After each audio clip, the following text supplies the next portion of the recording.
Hey guys, how's it going? It's Nightmare. Probably won't recognise me, I'm pretty new to Zenki Gaming. I'm one of the new directors, and this is going to be the first video I'm going to put up. It will be the second episode of my series called How Not to Be a Noob, and this one will be based on the Recon class.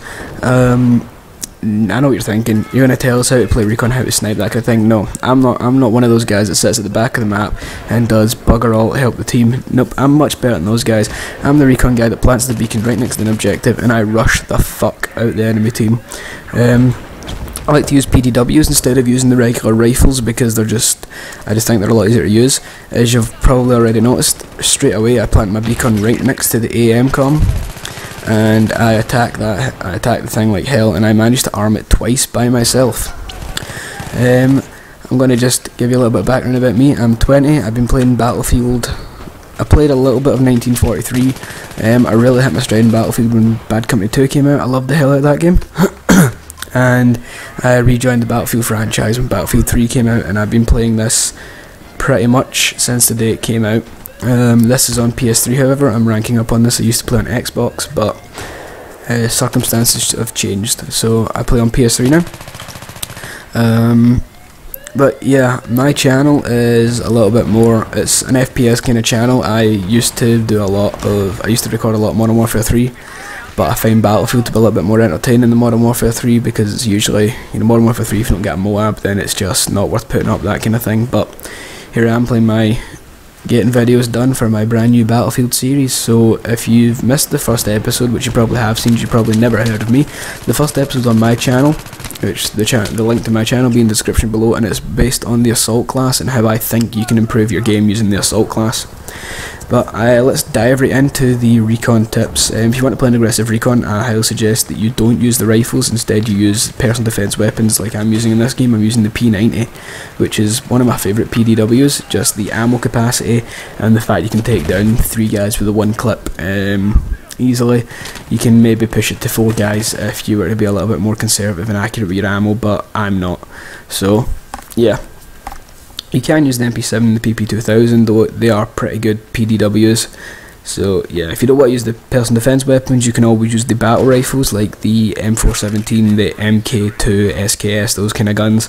Obviously don't use actual sniper scopes, use like red dot sights and holographic sights, that kind of thing. If you want to use bolt actions, I highly recommend that you use the 3.145 times zoom scope, I think it is. That's probably my favourite scope to use on bolt action rifles because you're able to stay at around about mid range and you still get a pretty big advantage on people. The guns that I recommend using, if you want to use bolt actions, obviously use the M40A3 is a pretty good one, but I prefer the L96 over it. I haven't got the new Close Quarters DLC, but I hear a lot of good things about the GNG90, so that could be a good alternative to using PDWs or the other bolt action rifles. Obviously the M417 is going to be one of the strongest contenders because it's pretty much the exact same as the MK2, except that it has double the capacity. It has 20 rounds instead of 10, which obviously is a lot better. Your equipment, you're pretty much limited to the radio beacon, which should be the main tool of the Recon kit. It should be the one thing you're trying to aim to get behind people the most. You also have your secondary equipment like your motion sensors, your MAV and your SOFLAM. Now, for the beacon, I highly suggest you just get behind people. You get behind the enemy, plant it behind their spawn, that kind of thing, or plant it relatively close to their spawn. In Rush you can't get into their spawn, so if you plant it in, like say, behind the MCOM stations, it'll give you a pretty good advantage because you'll always be attacking the enemy from behind. You want to place it near your objectives. Like at the start of this video, you see me place it right next to the MCOM station at the very beginning. That's one of the biggest tips that I can give anyone who plays Battlefield and wants to play Recon effectively. Plant your beacon behind the MCOMs or plant it right next to them. That's a pretty good thing, and put it near high traffic areas. And Rush, the MCOM stations are always high traffic areas.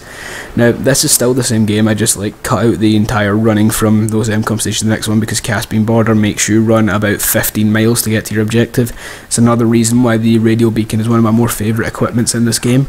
It just cuts out all that initial running from spawn, especially on large maps like Caspian borders and like Operation Firestorm for the first set of MCOM stations, that kind of thing.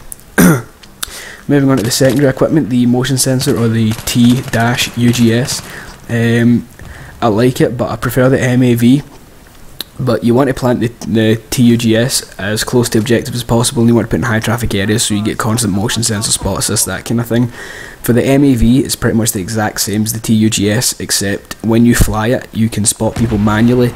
So in squad deathmatch it's very handy because you can fly it above your squad and you can just spot all around them, and if they just constantly look at the minimap, then they'll know exactly where the enemy is before the enemy know where they are. So it's obviously a good way to get a lot of points in squad deathmatch. The MEV also has a built-in motion sensor, which is the exact same as the TUGS. It shows the enemies for a second, and then about 3 seconds later it shows them again. So it's another thing, the MEV, you can fly in areas where you wouldn't be able to reach for a regular motion sensor, like balconies that you can't jump into, that kind of thing. Like you can fly any bits of building that are broken off, like or if debris fall and that kind of thing. And the third piece of equipment you get for the Recon class is the SOFLAM. Now, I only really use this on Russian Conquest, and that's only if I'm playing with friends who are engineer heavy. Like if it comes to maps like Caspian Border, Karg Island, those kind of games, it's usually a squad where I'll be Recon and there will be 3 engineers in my squad, just because it's a lot easier to use. I'll plant the SOFLAM in the high ground, it's nice and open, and then I'll just let it do its work on its own, because you don't have to aim it, and it'll just let my teammates lock on to the enemy choppers and bolts and that kind of thing with their javelins much quicker. Also lets them lock onto jets as well, which is very handy because jets can be quite a problem for your armour.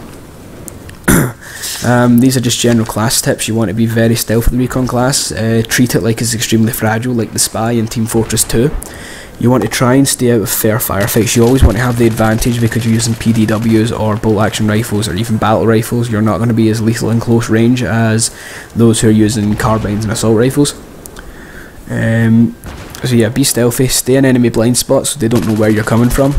Even if you don't have any beacons left as well, this is a pretty major tip. If your beacon has been destroyed, do your best to stay alive. Hopefully one of your guys will realise it and switch to support, and they'll drop you an ammo box to get an extra beacon. Not only if you're alive and they can spawn on you to drop you more ammo for beacons, you can actually move about the map. If you're stealthy enough, you can get close to the objective and act as a radio beacon yourself, and you'll get points for your team spawning on you obviously as well. Now, like I said, this episode was based on the Recon. The next episode is going to be a gun review of the M16A3, so that will be probably going up on this channel again next week. And like I said, if you haven't heard of me before or anything like that, if you want to see the assault video, it will be on my channel, so obviously come take a look at that. And I suppose that's pretty much all I've got to say for myself. I want to thank Zenki Gaming for allowing me to post on their channel, that kind of thing, and I hope you guys have a good day. It was nice to actually speak to someone outside of my own subscriber range. Thanks guys, remember to leave a like. See ya.